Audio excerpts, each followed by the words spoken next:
सुशांत सिंह राजपूत की हत्या के बाद कई चीजें बाहर निकल के आई हैं। कुछ मैंने इंटरव्यूज पढ़े हैं, कुछ डायरेक्टली भी बात की है। तो उनके पिताजी का कहना है कि वो फिल्म इंडस्ट्री में हो रही टेंशन के करके बहुत ज्यादा परेशान थे। अभिषेक कपूर जिन्होंने उन्हें लॉन्च किया, उनके साथ हाल ही में एक फिल्म की है केदारनाथ। उनका कहना है कि it was a systematic dismantling of a fragile mind. Ankita जो उनकी लॉन्ग टर्म पार्टनर रह चुकी हैं, उनका कहना है कि वो सामाजिक रूप से की गई अपमान और बेइज्जती नहीं सहन कर पाया।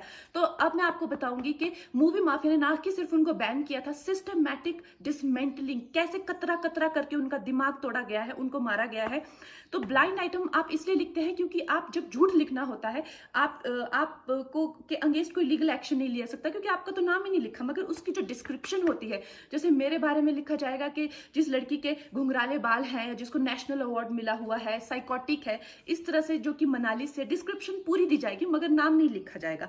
23 अगस्त 2017 को बॉलीवुड लाइव सुशांत के बारे में लिखता है कि वो जब भी सेक्स करता है तो सिर्फ अपने ही गाने सुनता है, वो सबसे बड़ा नार्सिसिस्ट है। 16 दिसंबर 2016 में मुंबई मिरर लिखता है कि सुशांत एक ट्रक ड्राइवर की तरह लगता है। 22 फरवरी 2019 को मुंबई मिरर लिखता है कि पार्टी में तमाशा करने के बाद सुशांत ने कांच की बोतल एक डायरेक्टर के सर पे दे मारी। 18 अक्टूबर 2018 को डीएनए लिखता है कि सुशांत ने अपनी को एक्टर का रेप किया और वो मीटू के चलते अब जेल जा सकता है। और ऐसी न जाने कितने अनगिनत झूठ।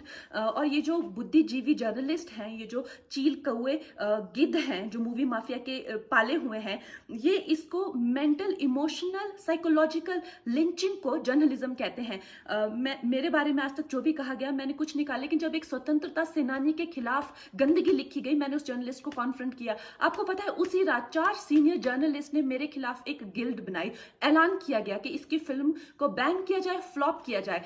आपको पता है 3000 जर्नलिस्ट गैंग अप होते हैं एक अकेली लड़की पर, उसकी इमोशनल लिंचिंग करते हैं सरेआम, और ये समाज कुछ नहीं कहता, कानून कुछ नहीं कहता है।